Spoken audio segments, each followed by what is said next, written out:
نہیں دے پا رہی ہوتی ہیں جیسے پہلے کی مائیں تربیت کرتی تھیں، کیونکہ ان کی تربیت پر ہی ہمارا فیوچر، ہمارے پاکستان کا فیوچر ہی آپ دیکھ لیں نا ڈیپینڈ کرتا ہے۔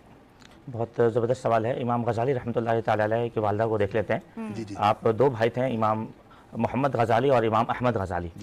اور ان کے ابتدائی عمر میں والد صاحب کا انتقال ہو گیا تھا، اور عام طور پہ یہ بات کہا جاتا ہے کہ آج اگر کسی کے ہسبینڈ کا انتقال ہو جائے تو والدہ یہ کہتے ہوئے نظر آتی ہیں کہ بچوں کی تربیت اس لیے نہیں ہو پائی کیونکہ ان کے والد نہیں تھے، اس لیے تربیت نہیں ہو پائی۔ تو ان سے پوچھتے ہیں کہ ان نفوس قدسیہ نے اپنے بچوں کی تربیت کیسے کی؟ تو ایسی تربیت کی کہ دونوں وقت کے جید عالم بنے،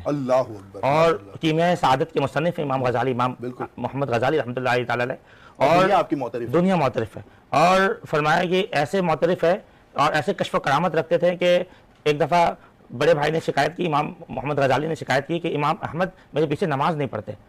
اور لوگ دنیا سوال کرتی ہے کہ بھائی تم امام ہو، تمہارے پیچھے تمہارے بھائی نماز نہیں پڑھتے، تو والدہ نے کہا کہ بھائی آپ ان کے پیچھے نماز کیوں نہیں پڑھتے؟ اگلے دن نماز پڑھنے چلے گئے، اور جب نماز کے لیے گئے تو پتہ چلا کہ ایک رکعت نماز پڑھی اور ایک رکعت کے بعد نیت توڑ کر واپس آ گئے۔ امام محمد غزالی نے والدہ سے دوبارہ کہا یہ پہلے نہیں جاتے تھے تو بہتر تھا، اب تو گئے اور سوالات اٹھ رہے ہیں کہ ایک رکعت پڑھ کر توڑ کر آ گئے۔ والدہ نے وجہ دریافت کی کہ بھائی امام احمد غزالی آپ نے ایسا کیوں کیا؟ کہا بھائی جان جب نماز پڑھا رہے تھے تو نماز پڑھاتے ہوئے ایک فقہی مسئلے پر ان کی توجہ چلے گئی،